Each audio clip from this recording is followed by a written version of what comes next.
27일 추경호 국민의힘 의원에 대한 체포동의안이 국회 본회의에서 가결됐습니다. 찬성 172표, 반대 4표, 기권 2표, 무효 2표 이렇게 해서 통과가 됐습니다. 이제 문제는 그렇다면은 영장이 발부가 되느냐 여부가 초미의 관심사입니다. 국민의힘으로서는 뭐 애초부터 어쨌든 국회에서 체포동의안이 가결될 것이다라고는 예상이 가능한 상황이었기 때문에 이제 다음 주 초로 예상되는 추경호 의원에 대한 영장실질심사 결과가 어떻게 될 거냐, 이것에 대해서 상당히 지금 촉각을 곤두세우고 있는 그런 상황입니다. 이 영장 발부 여부에 따라서 전국에도 상당한 영향이 있을 것으로 예상이 됩니다. 일단 내란 특검에서 보고 있는 추경호 의원의 혐의는 내란 중요임무 종사 혐의입니다. 한 4가지 정도로 특검에서는 추경호 의원이 혐의가 있다, 이렇게 지금 보고 있습니다. 우선 첫 번째는 윤석열 전 대통령과의 통화입니다. 지난해 12월 3일 계엄이 선포된 그 당일날 밤 11시 22분쯤에 윤 전 대통령과 추경호 의원이 2분 정도 통화를 했는데, 특검에서는 이게 이제 계엄에 협조해달라라는 그런 전화였다라고 이렇게 지금 보고 있는 겁니다. 물론 뭐 통화 내용을 특검이 지금 확보한 그런 것은 아닌 걸로 알려져 있습니다. 하지만 특검은 그렇게 보고 있는 거죠. 그런데 이제 추경호 의원은 반대죠. 그게 아니라 그냥 윤 전 대통령이 전화로 계엄을 미리 알려주지 못해서 미안하다, 뭐 이런 얘기 정도 한 거다. 계엄에 대한 협조 뭐 이런 얘기는 전혀 없었다. 이렇게 지금 이 반박을 하고 있는 상황입니다. 또 이제 특검이 보고 있는 두 번째 이 추경호 의원의 혐의가 12월 4일 날 0시 3분쯤에 추경호 의원이 국민의힘 의원들한테 당사로 모여라라고 공지한 것, 이것도 이제 내란에 가담한 정황이 아니냐, 이렇게 지금 보고 있습니다. 당시에 우원식 국회의장이 국회 본회의장으로 모여달라고 의원들한테 얘기를 했음에도 추경호 의원이 당사로 모이라라고 한 것은 이제 이 계엄 해제를 방해하려는 의도가 있었던 것 아니냐. 이 특검에서는 이렇게 이제 의심을 하는 거죠. 추경호 의원은 당시 경찰이 국회 출입을 전면 통제한 상황이었기 때문에 들어갈 수도 없는 그런 상황이어서 당사로 모이라고 했던 것이다. 이렇게 해명을 하고 있습니다. 그리고 이제 세 번째가 12월 4일 날 새벽에 추경호 의원이 한동훈 전 대표에게 전화를 했거든요. 그때 이제 한동훈 당시는 대표였죠. 국회 본회의장에 이제 한동훈 대표가 들어가 있었는데, 그때 추경호 의원이 전화를 해서 밖으로 나와달라라고 얘기한 것, 이것도 이제 특검에서는 이거 내란 가담 아니냐, 이렇게 보고 있는 겁니다. 이에 대해서 이제 추경호 의원은 한 전 대표에게 당 입장을 좀 먼저 논의를 하고 본회의장에 가더라도 먼저 당 입장을 논의를 해야 되는 것 아니냐, 이래서 이제 전화를 했을 뿐이다. 표결을 방해할 의도는 전혀 없었다라는 게 추경호 의원의 입장입니다. 그리고 마지막은 이제 지난 5월 달에 추경호 의원이 휴대전화를 바꿨답니다. 이것이 이제 특검에서는 이거 증거인멸 시도한 거 아니냐, 이렇게 지금 보고 있는 거죠. 그런데 추경호 의원 측에서는 이미 지난해 12월에 경찰 수사 단계에서 휴대전화에 대한 조사 그때 다 했다. 그러니까 뭐 바꿨다고 이거 별거 아니다. 뭐 이제 이렇게 얘기를 하고 있는 겁니다. 어쨌든 특검은 이 4가지 혐의를 들어서 내란 중요임무 종사 혐의로 추경호 의원에 대한 구속영장을 청구한 그런 상황입니다. 추경호 의원은 어제 국회 본회의에 나와서 이제 신상 발언을 했죠. 이러한 혐의, 특검의 이런 주장에 대해서 신상 발언을 했습니다. 특검은 제가 언제 누구와 계엄에 공모 가담했다는 어떠한 증거도 제시하지 못하면서 원내대표로서의 통상적인 활동과 발언을 한 것을 억지로 꿰맞춰 영장을 창작했다. 악의적인 정치 공작 수사다. 이렇게 주장을 했습니다. 이렇게 이제 특검에서는 추경호 의원이 의도적으로 이 내란 계엄 해제 표결하는 것을 좀 방해하려고 했다라고, 즉 내란에 가담했다, 이렇게 보고 있는 것이고, 추경호 의원은 뭐 당시 좀 헷갈린 게 있긴 하지만 어쨌든 원내대표로서 일반적인 통상적인 그런 활동을 했던 거고 계엄에 대해서는 전혀 알지 못했다라는 그 입장을 그대로 유지를 하고 있는 것이죠.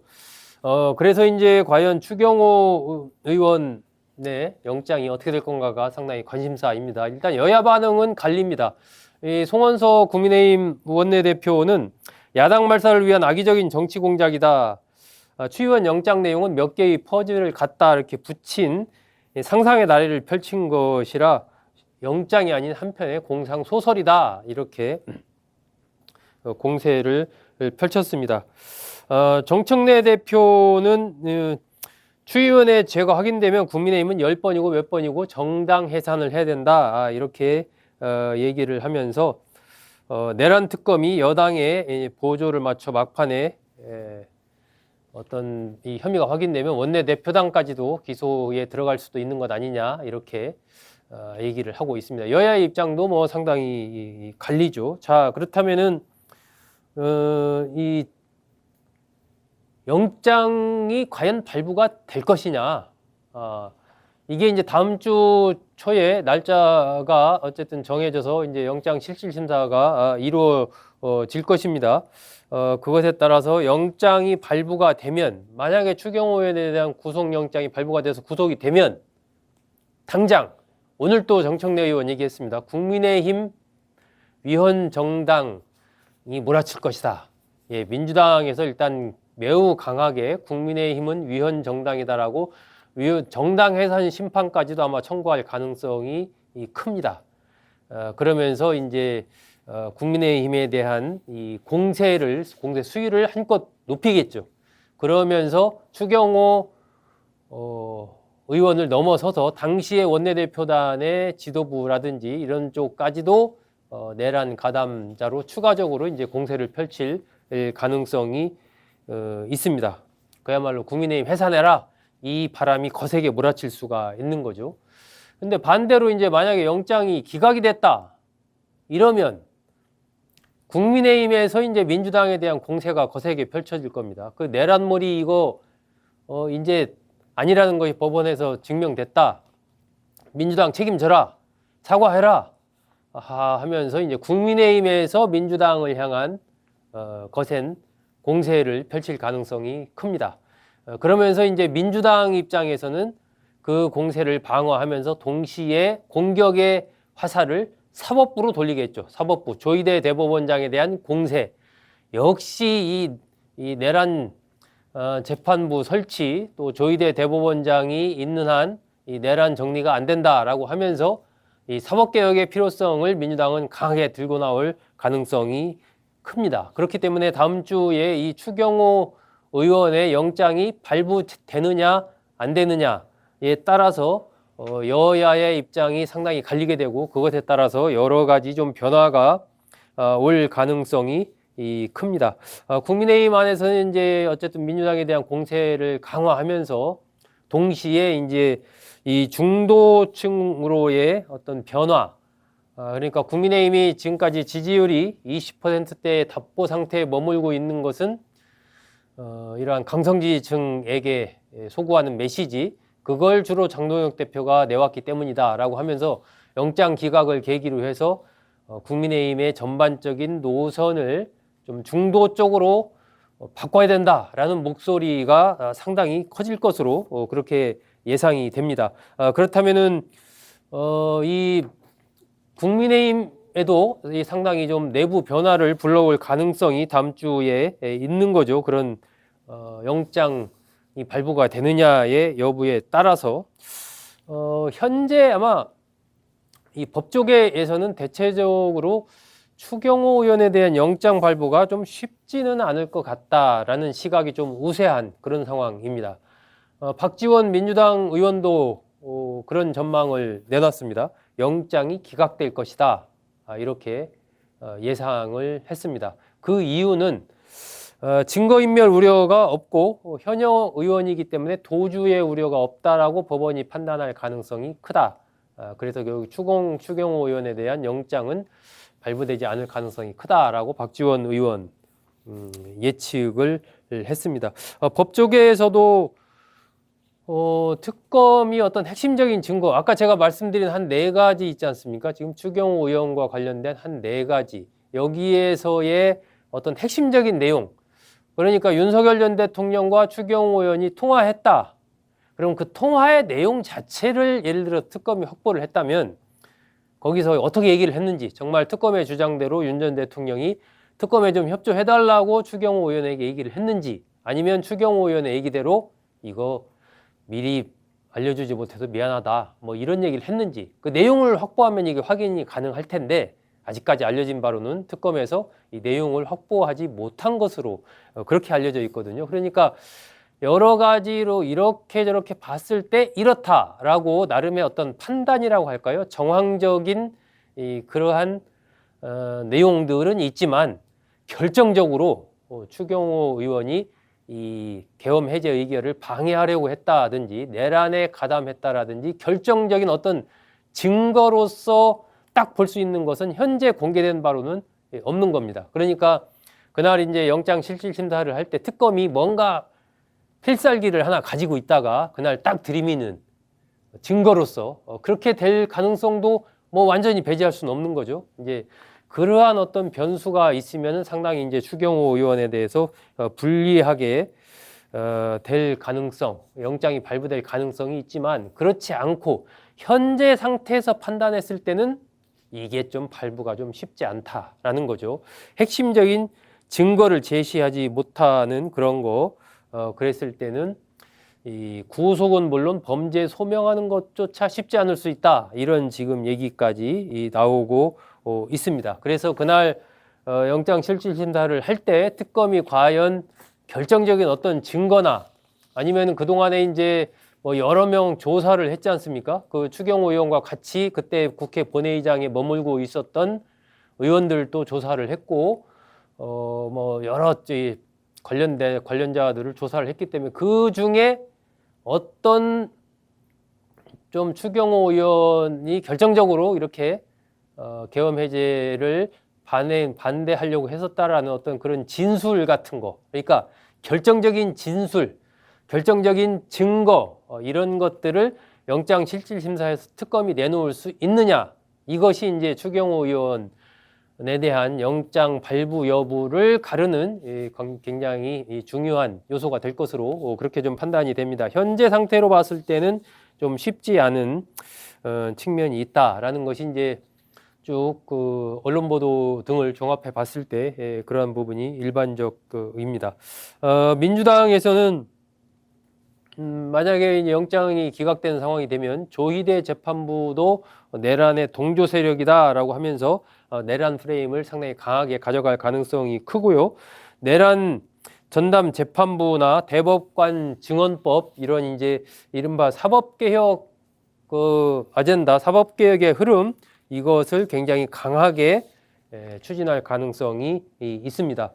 국민의힘에서는 이제 민주당을 공격을 하면서 동시에 국민의힘 소장파, 뭐 김재섭, 김용태 의원 등등은 장동혁 지도부의 노선 전환을 촉구하는 이러한 흐름을 좀 강하게 밀어붙일 가능성이 있습니다. 그러니까 국민의힘 안에서는 두 가지의 흐름이 동시에 나타날 수가 있는 거죠. 민주당에 대한 공세, 지금까지 우리를 내란몰이라고 하더니 법원에서 이렇게 결론이 났지 않느냐라고 민주당 책임져라, 사과해라라는 민주당에 대한 공세가 나타나는 한편, 내부에서는 장동혁 지도부에 대한 노선 변화를 촉구하는 그런 움직임이 조직적으로 나타날 가능성이 있습니다. 김재섭 의원이 한 20명 정도 계엄 1년을 계기로 한 사과 필요성을 얘기를 했거든요. 이게 이제 지금 시점이 맞물립니다.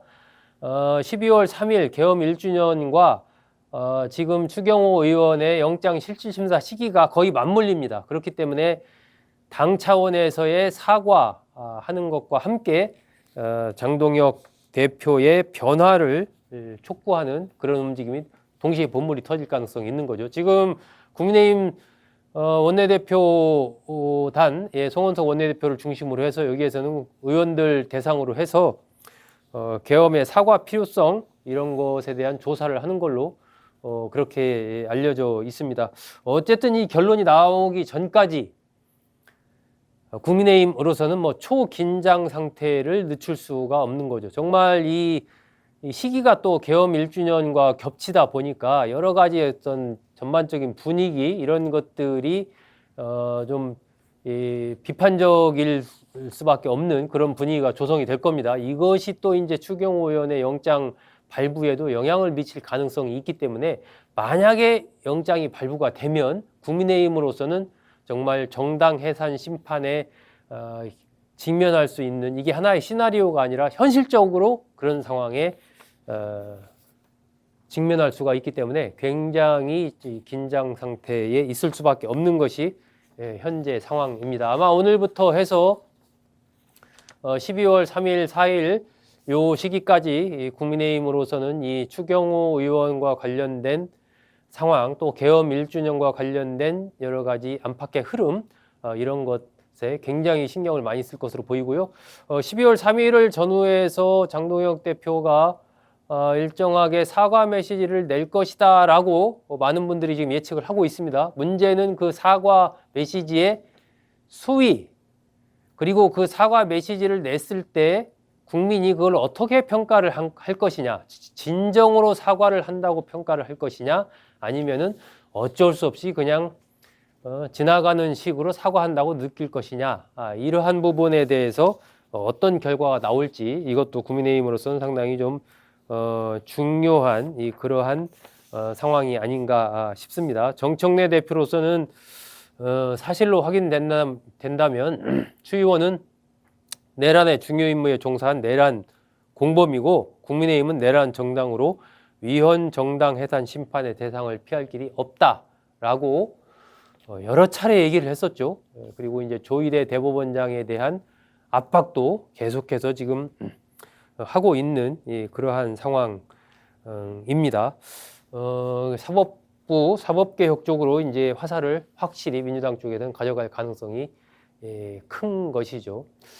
자, 추경호 의원의 체포동의안 어제 국회 본회의에 가결되면서 지금 뭐 잠잠한 분위기지만 이 잠잠함 속에 초긴장 상태에 있는 여야의 움직임 그리고 계엄 1주년을 계기로 해서 여야가 또 이제 서로의 주도권을 잡기 위한 그러한 공세의 흐름을 어떻게 가져갈 것이냐, 메시지를 어떻게 낼 것이냐, 이런 부분에 대한 고려 이런 것들을 지금 여야 지도부 또 전략팀에서 여러 가지를 좀 구체적으로 따져보고 있지 않나 그렇게 좀 판단이 됩니다. 일단 다음 주에 추경호 의원에 대한 이 영장 실질 심사 결과가 어떻게 될지 따라서 상당히 전국에 파장이 예상이 됩니다.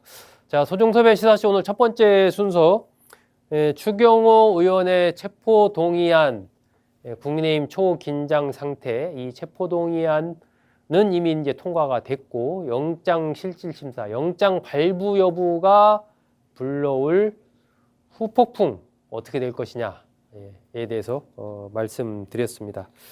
자, 오늘 두 번째 주제 어제 뉴스가 났었습니다. 이게 더불어민주당 장경태 의원, 재선 의원이고 1983년생이니까요. 지금 우리 나이로 한 43살. 근데 재선 의원입니다. 굉장히 젊은 의원이고 민주당의 서울 시당위원장을 또 맡고 있습니다. 중요한 자리를 맡고 있는 그리고 정청래 대표의 또 측근으로 그렇게 알려져 있죠. 그런데 어제 뉴스가 나왔습니다. 성추행 의혹으로 고소당했다 이런 뉴스가 나서 아주 주목이 됐었죠. 국회에 있는 한 여성 비서관입니다.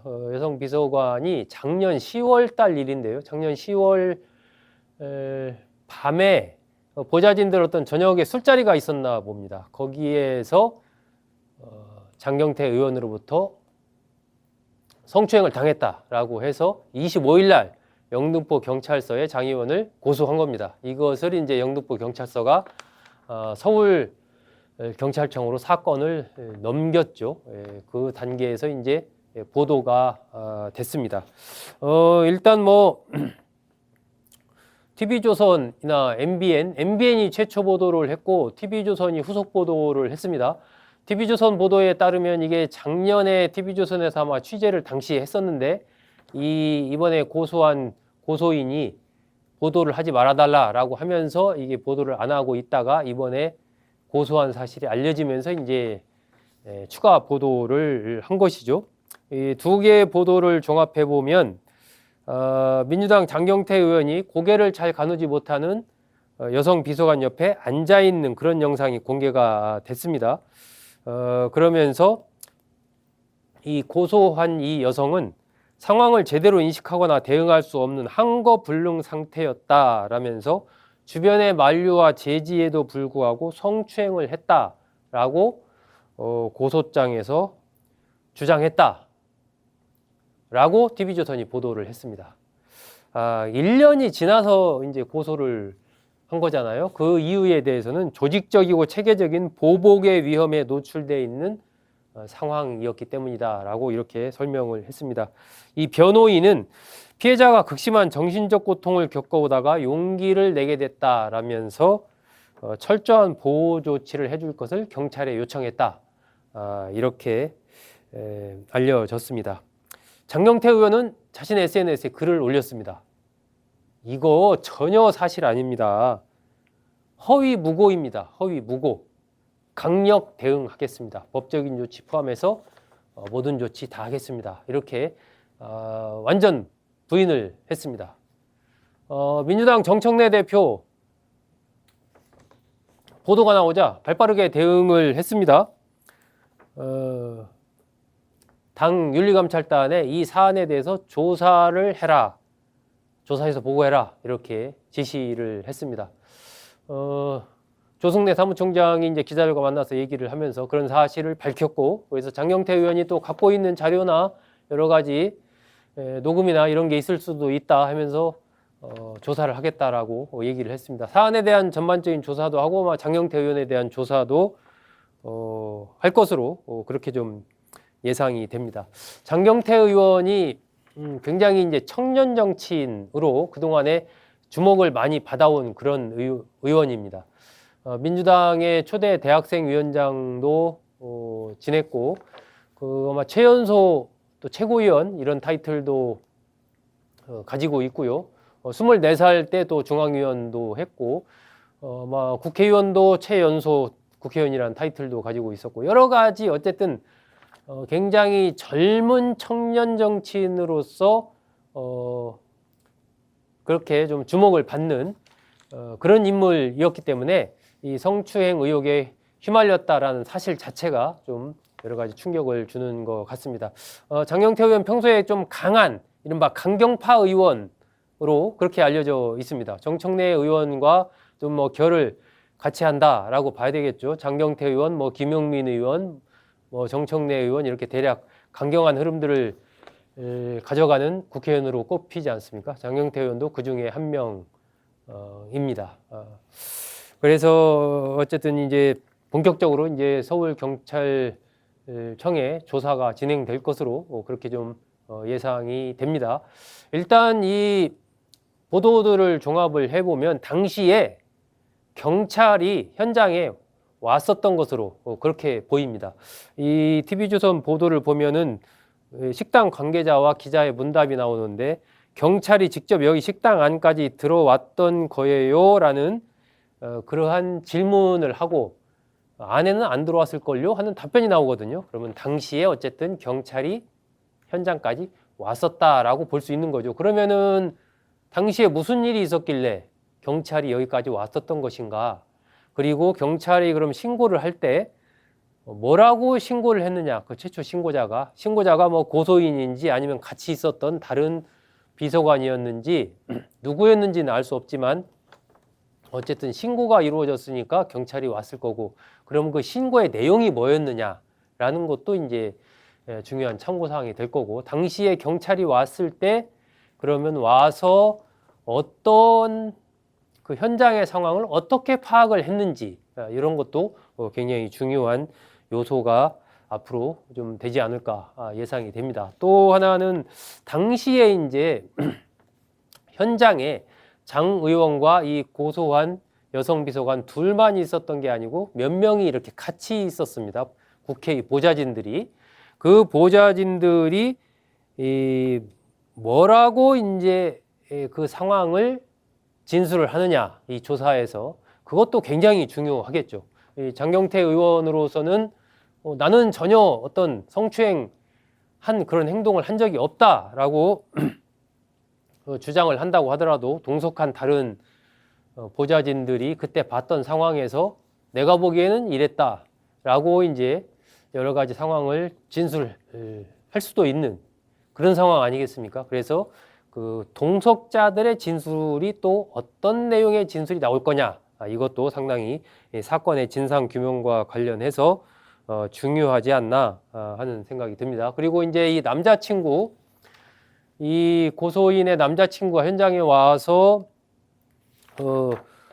누군데 그러냐, 뭐 하시는데 남의 여자친구랑 뭐 하시냐고 이렇게 얘기하는 장면이 이제 녹음이 돼 있거든요. 장경태 의원을 향해서 이 남자친구가 약간 이제 뒷덜미를 약간 잡으면서 이런 내용을 얘기를 합니다. 그렇다면은 당시에 이 남자친구가 정말 우연히 지나가다가 들린 건지 아니면은 이 고소인이 뭔가 그 상황에 대한 불편함을 참지 못하고 좀 와달라고 했던 건지, 그러니까 이 남자친구가 또 현장에 나타났던 그 이유, 배경, 또 현장에서 이 남자친구가 봤던 그 상황이 어떤 상황이었기 때문에 이런 얘기를 했던 건지, 이런 등등 여러 가지가 앞으로 이제 경찰 조사에서 밝혀지지 않을까, 그렇게 좀 예상이 됩니다. 또 장경태 의원으로서도 그 바로 이제 그냥 남자친구가 뭐라고 행패를 부려서 바로 자리를 떴다라고 이제 장경태 의원이 해명을 했는데 그걸로 이제 상황이 끝난 건지 아니면 그 이후에 어떤 이 고소인 측과 장경태 의원 사이에 여러 가지 어떤 얘기들이 좀 있었던 것인지, 이런 부분들, 그리고 그러면은 당시에 취재에 나서게 된 이 TV조선의 취재는 어떻게 시작이 된 건지, 누군가 제보를 했든가 어쨌든 뭐가 있었으니까 취재에 들어갔을 거 아닙니까? 그런 배경들까지도 여러 가지 좀 밝혀야 될 요소들이 앞으로 남아있지 않나 싶습니다. 이 장경태 의원 어쨌든 젊은 정치인으로서 민주당의 청년 정치를 대표하는 그러한 인물 중에 한 명이었는데, 이번 일로 인해서 일단 정치적인 어떤 타격을 받는 것은 뭐 불가피해 보입니다. 그 진위 여부가 나중에 밝혀지면은 이제 명예회복을 하겠지만은 계속해서 수사가 진행되는 동안에는 계속 좀 주목을 받을 것이기 때문에 장 의원으로서는 지금 정치권에 들어온 이후에 하나의 좀 위기를 맞았다라고 이제 볼 수 있는 거죠. 2006년도부터 정치권에 관심을 갖기 시작했으니까 거의 지금 나이는 43세지만 정치 경력으로 치면 거의 20년 가까이 되는 그러한 정치인입니다. 과연 현재 이 성추행 의혹, 이 사건의 진실은 무엇인지, 장경태 의원이 그러면은 이 어떤 위기를 잘 극복할 수 있는 것인지, 아니면은 그에 대한 또 어떤 책임을 지고 져야 하는 그런 상황에 몰릴 수도 있는 상황이기 때문에 그 결과가 어떻게 될지 많은 분들이 좀 주목을 하고 있는 것 같습니다. 여러분과 같이 좀 상황을 지켜보도록 하겠습니다. 네, 오늘 소종섭의 시사쇼는 여기서 마치도록 하겠습니다. 즐거운 주말 잘 보내시고요. 월요일에는 오후 3시에 조응천 전 국회의원과 함께 여러 가지 전국대담 하는 걸로 여러분 찾아뵙도록 하겠습니다. 잘 들어주셔서 고맙습니다.